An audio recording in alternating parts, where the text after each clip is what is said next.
Islam tidak datang ke Indonesia lewat pedang, tidak lewat penaklukan, tapi lewat perdagangan, budaya, dan keteladanan. Tanpa perang besar, tanpa pasukan raksasa, Islam justru tumbuh dan akhirnya melahirkan karijan-karijan besar. Bagaimana proses itu terjadi? Inilah kisah awal berdirinya kerajaan Islam di Indonesia. Sebelum Islam berkembang, wilayah Nusantara sudah memiliki peradaban maju. Kerajaan besar seperti Sriwijaya, Mataram kuno, dan Majapahit. Masyarakat Nusantara sudah terbiasa dengan perdagangan internasional, budaya asing, dan sistem kerajaan. Kondisi inilah yang membuat Islam mudah diterima, karena datang sebagai agama sekaligus budaya.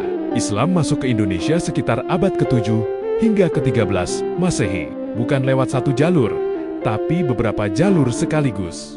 Jalur utama penyebaran Islam, perdagangan pedagang Muslim dari Arab, Persia, dan Gujarat, berlabuh di pelabuhan-pelabuhan Nusantara. Perkawinan, pedagang Muslim menikah dengan perempuan lokal, melahirkan keluarga Muslim pertama, dakwah, dan pendidikan.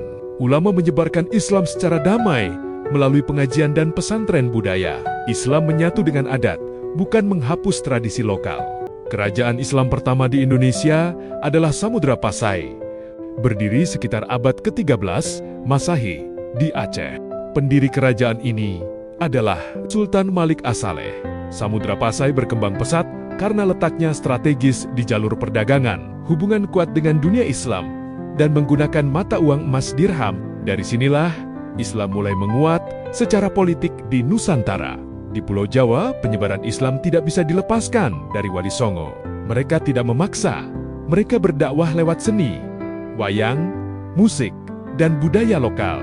Wali Songo berhasil mengislamkan masyarakat tanpa merusak tatanan sosial. Inilah model dakwah khas Nusantara, halus, damai, dan bertahap. Kerajaan Islam pertama di Jawa adalah Kesultanan Demak pada akhir abad ke-15. Pendiri Demak adalah Raden Patah, keturunan Raja Majapahit yang memeluk Islam. Demak didukung penuh oleh Wali Songo dan menjadi pusat dakwah Islam di Jawa. Dari Demak lahir karijan-karijan Islam lain seperti Banten, Cirebon, Pajang, dan Mataram Islam. Masuknya Islam membawa perubahan besar, hukum Islam mulai diterapkan.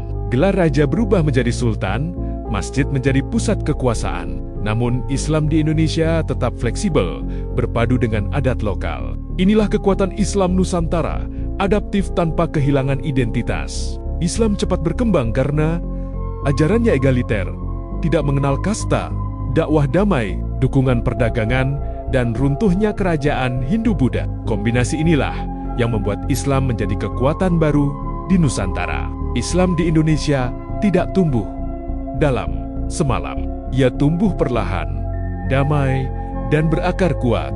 Dari pelabuhan kecil menjadi kerajaan besar, lalu membentuk identitas bangsa.